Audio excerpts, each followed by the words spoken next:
Assalamualaikum warahmatullahi wabarakatuh. Perkenalkan, nama saya Zainal Imanullah dengan NIM 19439 PT 0805 dari kelompok 5. Berikut saya akan menjelaskan tentang laporan kegiatan mini project acara 3, yaitu penanaman dan pemupukan. Penanaman adalah kegiatan menanam, menyebar benih, dan memindahkan bibit dari tempat penyemaian ke lahan yang sudah disiapkan. Menurut RAI 2018. Sedangkan pupuk adalah bahan organik maupun anorganik yang ditambahkan pada media tanam atau tanaman untuk mencukupi kebutuhan unsur hara atau nutrisi yang diperlukan tanaman untuk memaksimalkan pertumbuhan dan produktivitas.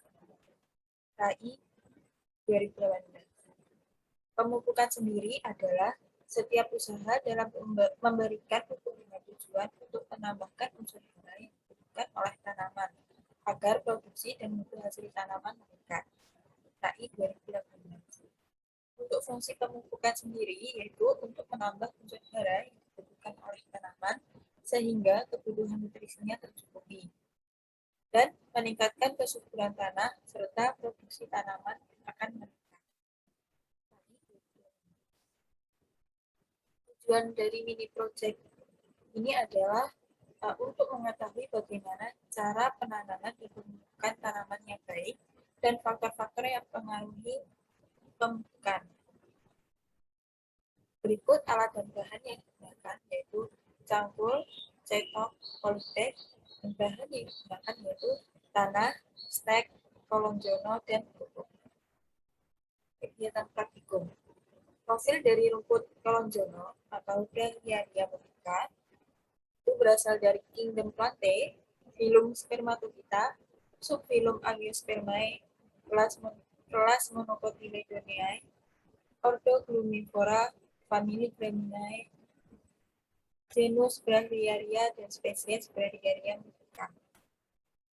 Rumput kelonjono memiliki warna hijau ketika masih muda dan berangsur-angsur menjadi hijau tua ketika sudah siap dijadikan makan ternak. Rumput kelonjono memiliki karakteristik daun sejajar dengan dedaunan kecil di berbagai batang daunnya. Selain itu, rumput ini memiliki tekstur kaku, tumbuh secara merayap, bersifat perennial atau tahunan, dan memiliki akar pada tiap batang yang menyentuh tanah. Rumput kelonjono dapat tumbuh hingga mencapai 2,5 meter dan dapat dipanen setiap 6-9 minggu sekali. Menurut Andansari 2012.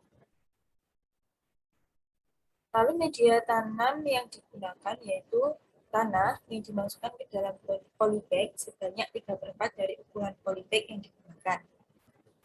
Proses transplantasi tanamannya yaitu tanaman diambil steknya, lalu ditanam dengan cara menidurkan stek agar tunas baru muncul. Kemudian untuk proses pemeliharaannya yang dilakukan adalah dengan menyiram dan melakukan penyiangan. Penyiraman dilakukan sebanyak 2 kali sehari pada minggu pertama dan sehari sekali pada minggu kedua. Penyiraman dilakukan hingga tanah lembab. Penyiangan dilakukan untuk menghilangkan gulma yang tumbuh di sekitar tanaman kelonjono agar tidak mengganggu pertumbuhan kelonjono. Proses pemeliharaan dilakukan selama 4 bulan. Pengukuran parameter sendiri yang diukur yaitu tinggi tanaman per minggu, jumlah daun, luas daun, dan diukur serta dicatat untuk dijadikan data penelitian. Pemupukan sendiri, pemupukan dilakukan pada minggu kedua penanaman. Pemupukan dilakukan dengan menggunakan pupuk yang berbeda jenis yaitu SP36 dan pupuk Zeta. Pemberian pupuk dilakukan dengan metode top dress placement, yaitu pupuk ditaburkan di atas permukaan tanah dan di sekeliling tanaman. Pemanenan sendiri dilakukan pada minggu keempat dengan cara mencabut rumput secara hati-hati beserta akarnya.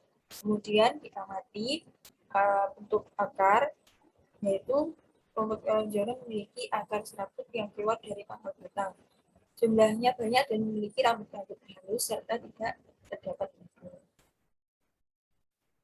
Berikut tabel hasil pengamatan.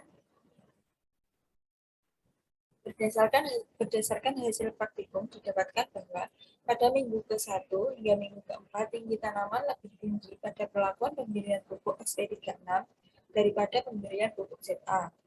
Sedangkan jumlah daun juga lebih banyak pada perlakuan pemberian pupuk SP36 daripada pupuk ZA. Tetapi semakin lama jumlah daun berkurang karena ada yang layu dan menguning yang mungkin disebabkan oleh aktivitas pupuknya yang sudah diserap oleh.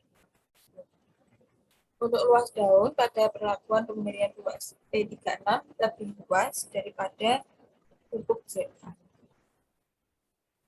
Jenis pupuk yang digunakan adalah pupuk SP36 dan pupuk ZA yang termasuk dalam jenis pupuk anorganik karena terbuat dari bahan kimia.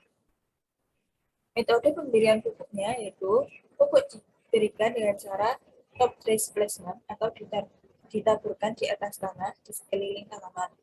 Top dressing yaitu pupuk ditebarkan merata ke seluruh permukaan tanah atau menurut alur yang tersedia. Untuk lahan yang sudah ditanami, jika permukaan tanaman basah atau lembab, cara ini harus ditunda karena dapat menyebabkan plasmolisis daun.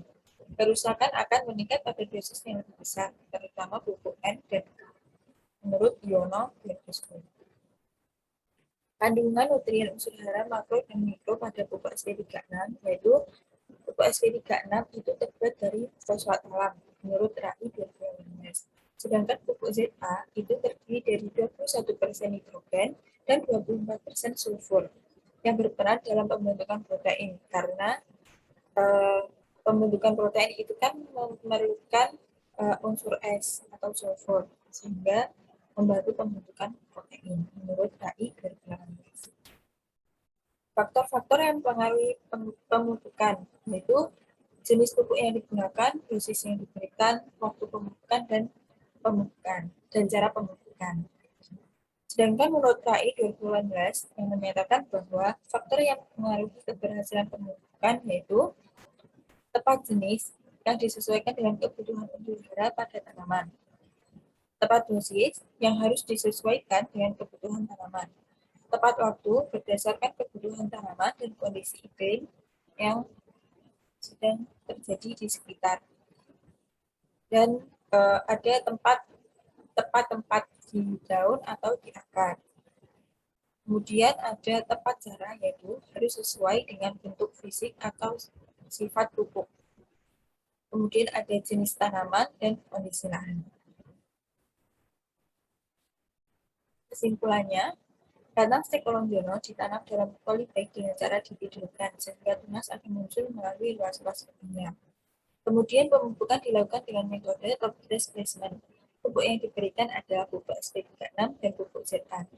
Faktor yang mempengaruhi keberhasilan pemupukan antara lain tepat jenis, tepat dosis, tepat waktu, tepat tempat, dan tepat caranya. Berikut daftar pustaka yang saya gunakan untuk mendukung hasil praktikum. Berikut lampiran dosis pemupukan yang saya gunakan. Berikut footage video kegiatan mini project yang saya lakukan.